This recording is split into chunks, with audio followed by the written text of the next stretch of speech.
Атом әдеттер 19 бөлім. Златовласка ережесі. Өмірде де, жұмыста да мотивацияны қалай сақтауға болады? 1955 жыл. Калифорния штаты. Анахайма қаласында Диснейлендтің енді ашылған кезі. Саябаққа кірген 10 жастағы бала қызметкерлерден жұмыс сұрайды. Ол уақытта еңбек заңы қазіргідей күшінде емес. Мұнаның біреуін $0,5 сатасың деп, баланы жол нұсқағыш сатушы етіп жұмысқа алады. Бір жылдан кейін бала Дисней сиқырлы дүкеніне ауысып, ондағы сатушылардан сиқыр жасауды үйренеді. Келушілерге әзіл айтып, шағын монологтар оқып, бағын сынай бастайды. Көп ұзамай бала сиқыршылықтан гөрі сахнаға шыққанды ұнататынын түсінеді. Сөйтіп комик болуға бел буады. Жасөспірім шағында ол Лос-Анджелестегі шағын клубтарда өнер көрсете бастайды. Алғашында келушілер аз, оның монологтары қысқа болады. Сахнада 5 минуттан артық тұрмайтын. Клубқа келушілер ішімдік ішіп, әңгіме айтып, әртістерге мән бермейді. Бір күні ол сахнаға шыққанда, залда тіптен тірі жан болмайды. Оны бұл жұмысы қызықтырмайтын. Әйткенмен күн өткен сайын қабілет ашыла түседі. Алғашында монологтері бар жоғы 2-3 минутқа ғана созылатын. 14 жасқа толғанда сахнада 5 минуттан аса тұратын дәрежеге жетті. Ал есейе келе монологтарының ұзақтығы 10 минутқа дейін созылды. 19 жасында бозбала апта сайын сахнаға шығып 20 минут монолог оқитын болды. Монологы ұзақтау болсын деген оймен қатарынан 3 өлең оқитын. Бірақ ол сөйтіп жүріп шеберлігін шыңдады. Тәжірибе жинап, түрлі сынақ жасап, бала тағы бір 10 жыл өткереді. Күндердің күнінде телесценарий жазушы болып жұмысқа тұрып, түрлі шоуларға қатыса бастайды. 1970 жылдардың орта тұсында оны The Tonight Show және Saturday Night Live шоуына тұрақты түрде шақырып тұратын болды. Арада 15 жыл өткенде бозбаланың дүркіреп атағы шығады. 63 күн ішінде стендап шоуымен 60 қаланы аралайды. Оның Агайода өткен концертіне 18695 көрермен жиналады. Нью-Йорк қаласындағы 3 күндік шоуына тағы да 45 мың билеті сатылады. Өз жанрының қас шебері ретінде мойындалып, өз заманының ең табысты комик актері деген атқа ие болады. Оның есімі Стив Мартин. Мартиннің өмір тарихы әдеттерді ұзақ уақыт ұстану керектігінің айқын дәлелі. Стендап жанры осалдарға қол емес. Адам баласы үшін жападан жалғыз сахнаға шығып, селт етпей, бедірейіп отырған халықтың жүзін көріп, мойындалмай өтуден артық қорқынышты жайт жоқ шығар. Ал Стив Мартин 18 жыл бойы әр апта сайын үреймен бетпе-бет келе білген жан. Өз айтқандай, оның 10 жылы үйренуге, 4 жылы тәжірибе жинақтауға, қалған 4 жылы ақылдан адастырар табыстың дәмін татуға кеткен. Бәз біреулер өмірге деген құлшынысынан айырылып, орта жолда шабандап қалғанда, Стив Мартин сияқты адамдардың үйреншікті өмір салтынан ажырамай, жылдар бойы әзіл ойлап табуға, комикстердің суретін салуға, немесе гитарада ойнауға шыдамы қалай жетеді. Жылдар өте жоғалып кетпей, өмір бойы алға жетелеп отыратын әдетті қалай қалыптастырса болады? Ғалымдар бұл сұрақты көп жылдан бері зерттеп келеді. Бізге әлі көп нәрсенің сырына үңілу керек десек те, еңсерілетін қиындықтарды жеңу арқылы мотивациядан айырылмай, мұратқа жетуге болатыны дәлелденген. Адамның миы проблемаларды ұнатады. Алайда ол қиындықтың белгілі бір шеңберінен шығып кетпеуі керек. Сіз теннисті жақсы көресіз делік. Алдыңыздағы қарсыласыңыз 4 жасар бала. Онымен ойнасаңыз, біраз уақыттан кейін сіздің ішіңіз пыса бастайды. Өйткені ойын тым жеңіл. Шарды әр лақтырған сайын ұпай жинайсыз. Ал керісінше, теннис кортында Роджер Федерер немесе Серена Уильямс сияқты кәсіби ойыншылармен шықсаңыз, мотивациядан тез қол үзесіз. Себебі матч сіз үшін өте күрделі болады. Ал енді Қарым қабілеті сізбен тең қарсыласпен ойынға шықтыңыз деп елестетейік. Ойын барысында біресе ұтыласыз, біресе ұтасыз. Шын тырыссаңыз, жеңіске жетуге мүмкіндік жоғары екенін білесіз. Бұл уақытта сіз ештеңеге алаңдамайсыз, бар назарыңызды тек қана ойынға аударасыз. Өйткені алға қойған мақсатыңызға қалайда жетуіңіз керек. Осы еңсерілетін қиындық деп аталатын проблема Златовласка ережесіне көрнекті мысал бола алады. Златовласка ережесі бойынша адамдар өзінің дәл қазіргі мүмкіндіктері шеңберіндегі міндеттерді орындаған уақытта ғана ерекше мотивацияға ие болады. Міндет ол үшін тым ауыр болмауы және тым жеңіл болмауы керек. Яғни, қиындықты көтере алуы қажет. Стив Мартиннің комедия саласындағы карьерасы Златовласка ережесіне таптырмас мысал. Ол жыл сайын комедиялық қойылымын бар болғаны 1-2 минутқа ғана ұзартып отырған. Жаңа материал қосқанымен, міндетті түрде халықты күлдіреді деген әзілдерін алып қалады. Оған мотивация сыйлайтын табысты қойылымдары да, ұзақ әрі қажырлы еңбек етуді талап ететін қателіктері де көп болған. Сіз де жаңа әдетке жаттыға бастағанда, өзіңізге қолайсыз жағдайда да орындауды жалғастыра бергіңіз келсе, іс-әрекетіңіз мүмкіндігінше оңай болғаны дұрыс. Бұл идеяны біз мінез-құлықты өзгертудің 3-ші ережесін талқылаған уақытта егжей-тегжейлі талқыладық. Әдеттер әбден қалыптасқаннан кейін де шағын қадамдар арқылы жетілуді тоқтатпаңыз. Аздаған ілгерілеу мен жаңа қиыншылықтар өмірге деген құлшынысыңызды өшірмейді. Златовласка шеңберіне дөп түссеңіз, ағыс халіне де енесіз. Менің адамдар ағыс халіне енген уақытта не болатынын сипаттайтын сүйікті теориям бар. Ол әлі расталмаған. Жай ғана өзімнің болжамым. Психологтар адамның миы бірінші жүйе және екінші жүйе бойынша әрекет етеді деп есептейді. Бірінші жүйе жылдам әрі түйсікті. Жалпы айтқанда, сіздің жылдам орындайтын әрекеттеріңізді, мысалы әдеттерді, бірінші жүйе басқарады.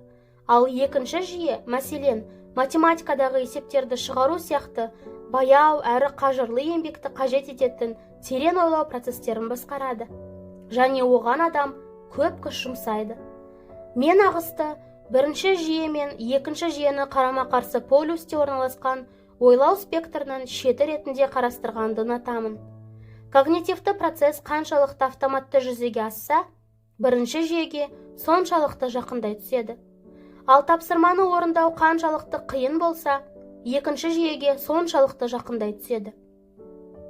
Ағысты, менің ойымша, бірінші жүйе мен екінші жүйенің арасындағы ұстараның жүзіне жеткенде, яғни адам қандай да бір міндетке қатысты өзінің автоматты және көрінбейтін білімін іске қосып, сонымен бірге міндетті өзінің мүмкіндіктері шеңберінде орындауға тырысқан уақытта аңғаруға болады. Бұл кезде мидың екі жүйесі де бірге жұмыс істейді. Сана мен түпсана мінсіз үйлесім тапқан. Ағыс халі қандай да бір іс-әрекетті жан-тәнінмен беріле орындау жағдайын бастан кешіру. Ғалымдар адамның осы сәттегі сезімін өлшеуге тырысады. Анықтаса, адам ағыс халіне ену үшін берілген міндет оның дәл қазіргі мүмкіндігі деңгейінен 4%-ға күрделірек болуы шарт екен. Күнделікті өмірде іс-әрекеттің қаншалықты күрделі екенін анықтау мүмкін емес. Алайда, Златовласка ережесінің басты идеясы қиындығын еңсеруге болатын, шамамен сіздің мүмкіндігіңіздің шегінде орналасқан, мотивацияны сақтап қалуда маңызды роль атқаратын міндеттерді орындау. Жетілу үшін баппен қимылдау керек.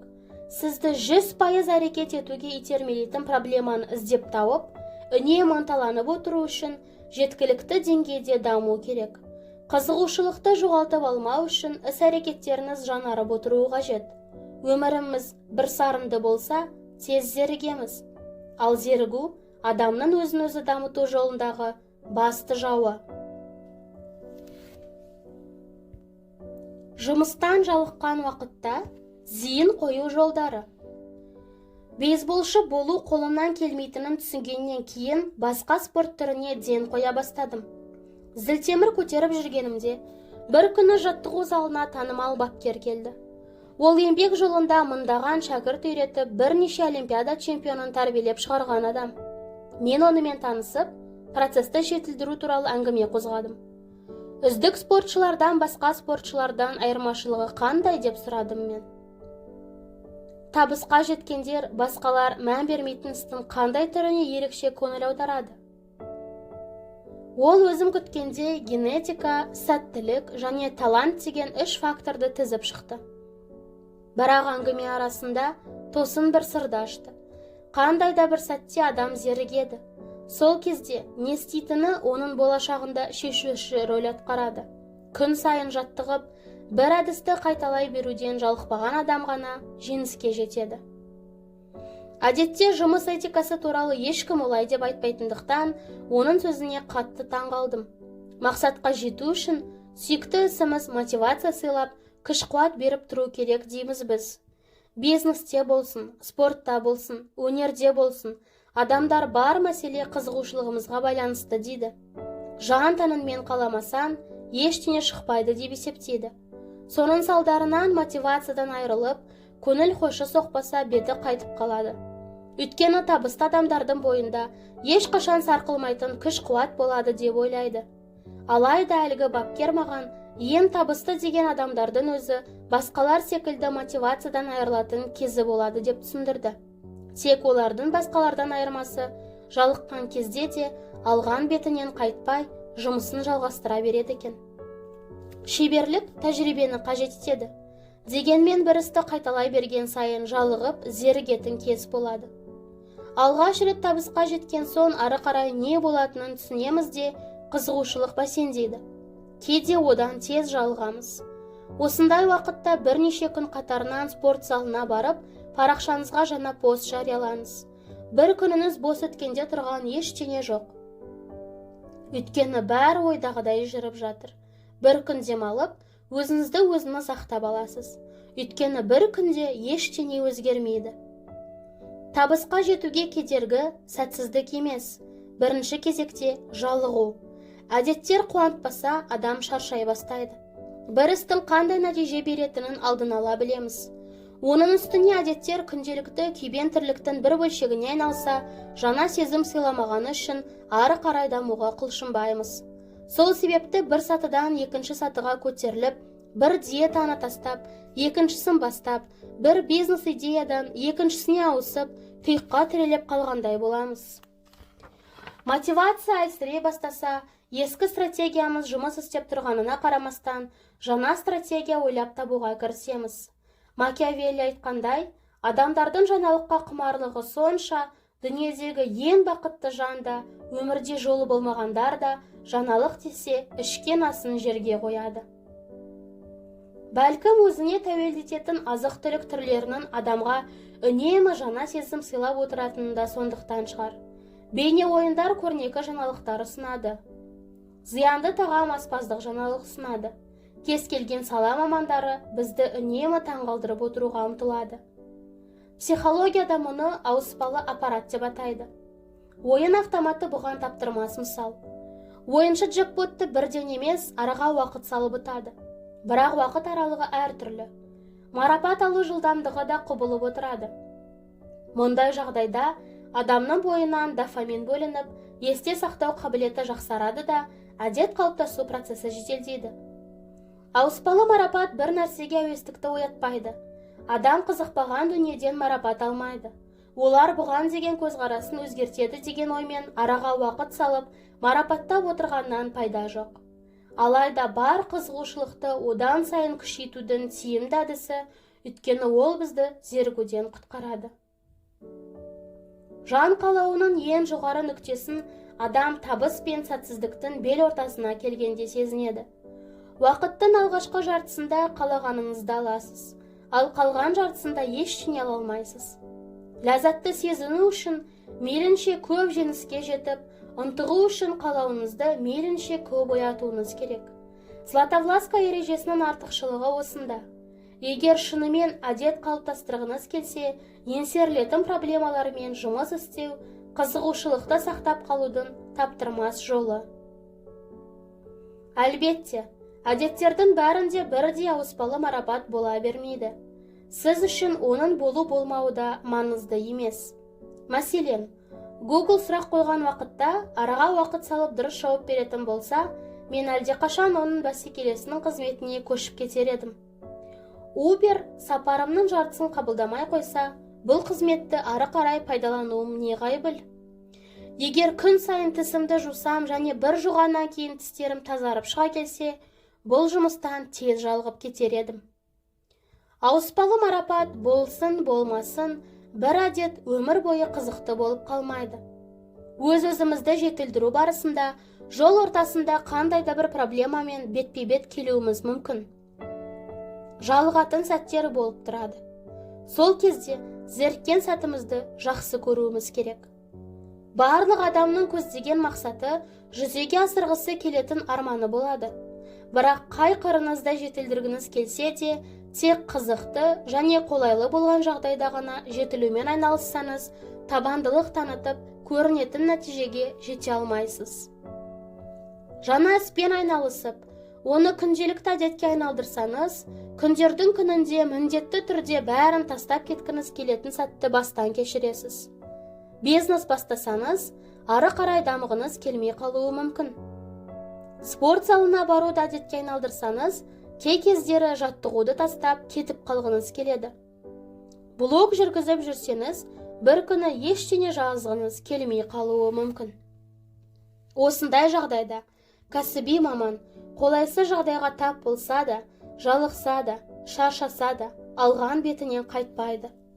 Кәсіби шебер мен әуесқой шебердің айырмасы осында. Кәсіби шеберлер кестеден ауытқымайды. Әуесқойлар өмірдің ырқына бағынады. Кәсіби шеберлер ненің маңызды екенін жақсы біледі және мақсатқа жету үшін барын салады. Ал әуесқойлар әртүрлі сынақтармен бетпе-бет келгенде райынан қайтып қалады. Жазушы, медитация бойынша жаттықтырушы Дэвид Кейн медитациямен көңілі қалаған уақытта емес, күнде айналысады.